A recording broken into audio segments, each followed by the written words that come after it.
May the words of my lips and the meditation of all our hearts be acceptable in your sight, O God, our strength and our Redeemer. Amen. Please be seated.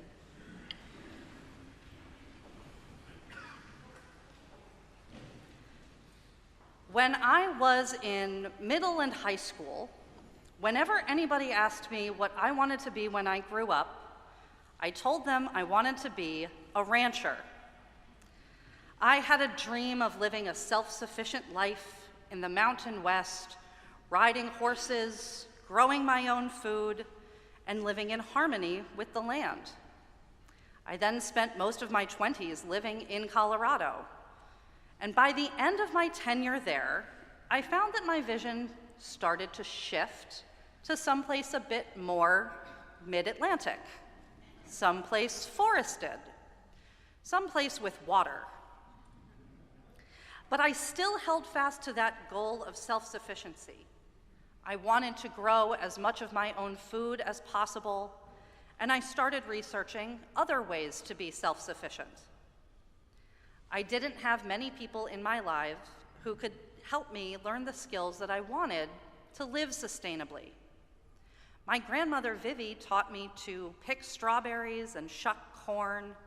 She made jams and preserves and canned them, but she died before I had a chance to learn much more than that from her. I remember calling my mom shortly after I graduated from college to ask her what was the best way to cook salmon. And she told me, "Oh, just put it in the microwave." I said, "Forget it. I'll just Google it." So I turned to the resources I had most readily available to learn about homesteading too: Google, YouTube, and Instagram. In the last few years, I stumbled across an Instagram account called Venison for Dinner. It's run by a young woman named Kate, who's about my age, who chronicles her life on a homestead in northern British Columbia.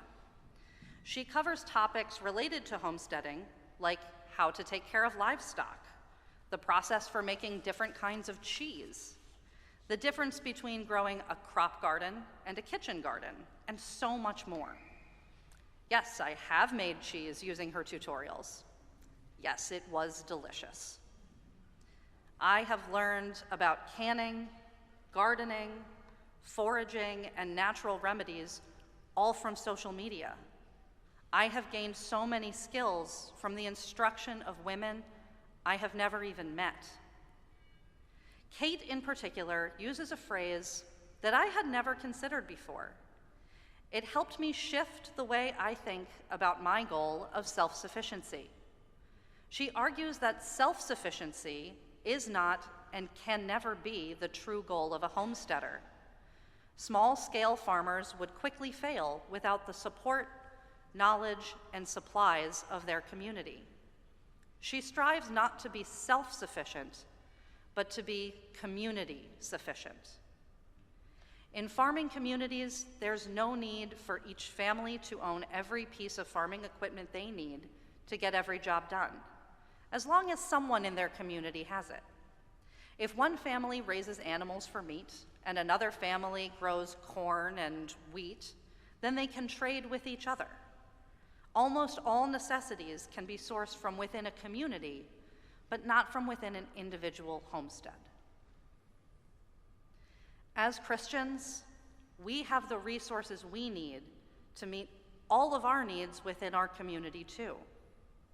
Jesus calls us out of the illusion of self-sufficiency and into community and interdependence with one another.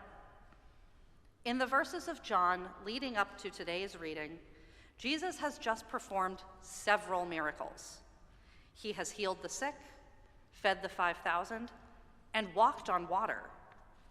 But the crowd continues to follow Jesus around, including across the sea to Capernaum. They're saying, yeah, we've seen all those signs, but can you give us a signier sign? In today's reading, Jesus tells them, enough is enough. I am the sign, it's me. I am the bread of life. But the crowd just doesn't get it. And in some ways, that's fair. Jesus is asking them to give up a lot of the life they had known up until this point, to make themselves social and political outcasts for the sake of following him. That's a huge leap of faith. And the people in the crowds want to make sure that he's the real deal before making that leap themselves. So instead of giving into these demands for magic tricks, Jesus calls them into community with one another. He's always calling us into community. All of these miracles he's already performed, he did in community, in public. He manifests in community, in the presence of each other, and through him, we are interconnected. Jesus himself is the sign, and we are only truly equipped to recognize that when we come together and share what we have to offer. A miraculous recovery here, finding abundance when we thought we had nothing there.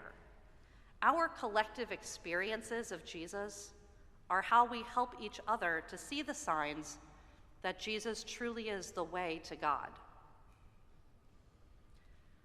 So for us today, what does community mean? What does it look like? What does it ask of each of us? One thing I have found necessary to being in community is the ability to accept help when I need it. A few weeks ago, I was driving my children home from daycare, and I turned onto my street, and I saw a huge limb blocking most of the road. And I immediately knew that it was from one of my trees. As Mark and I stood there looking at this limb, trying to will our brains into next steps, someone we had never met before stopped in front of our house, identified a wire as an internet cable, cut it, and cleared it from the road. A few minutes later, 2 of our neighbors showed up and started disassembling the branch and hauling that away. The next morning, another neighbor showed up with an extension ladder and finished getting the limb off of the tree. There is no way we could have handled this situation entirely on our own. We didn't have the tools, the knowledge, or the number of hands to get it done safely. Sure, we could have outsourced it to a tree company, but because of our community, we could save that hassle and that expense. We weren't self-sufficient, but we were community sufficient. We were open to accepting help from our community in a moment of vulnerability. A second aspect of community sufficiency is Christ's call to share what we have and to be in relationship with each other. Many of us have vegetable gardens, either at the Good News Garden here or at our own homes, or both. And anyone who has ever made the error in judgment of planting too many zucchini plants, as I have done, knows that no family, no matter how big, could possibly get through all of the zucchini coming out of the garden at this time of year. We rely on our friends, neighbors, strangers, squirrels to help us get through all of this zucchini. As Marge Percy writes in Attack of the Squash People, look for newcomers, befriend them at the post office, unload on them, and run. Stop tourists in the street, take truckloads to Boston, give to your Red Cross, beg on the highway, please take my zucchini. I have a crippled mother at home with heartburn. By spreading our resources out, everyone has enough to meet their needs, and no one has to deal with more than they can handle. Even the recent Disney movie Encanto focuses on this idea of coming together to thrive in community. It focuses on a third image of being community sufficient. We are stronger together. When the members of the Madrigal family focus too much on what each individual wants for themselves, the entire magical house breaks apart and comes crumbling down around them. It's only by coming together to hear and truly support each other, each person shifting what serves them to what serves the community, that the house is able to right itself and become stronger and more magical than ever. When we join together, we create magic too. Our beloved community of St. David's knows what it looks like to pull together and be community sufficient. In so many ways, we're already doing it. I've only been here for about a year, and in that time, I have already seen members of the congregation pull together to support families as they grieve the loss of a loved one. We fill in the gaps for new parents when they welcome a newborn and suddenly no longer have time to sleep or shower, let alone stay on top of household tasks. We organize meal trains when somebody has to have surgery and cannot put weight on their leg long enough to cook dinner. We know how to lean on each other and how to hold each other up, and we do it all the time. The St. David's Fair is a beautiful example of community sufficiency. We all donate items we once loved, but that don't really serve us anymore. We donate our time on the day of the fair itself, sure, but also in the weeks and the months leading up to the big event. We achieve something so much bigger than any of us could accomplish on our own. And then we turn around and we give all of the proceeds to outreach, to help our neighbors and to glorify God. In doing this, we extend our community and help others to be community sufficient too. In times of transition, it can be tempting to retreat inwards, to protect ourselves from the unknown, to hide in the safety of our bubbles. I want to invite each of us to rise above that temptation. We have a wonderful opportunity to join together as a congregation as we welcome our new rector, Rick Morley, in just a few short weeks. He will need us just as much as we need him, just as much as we need each other.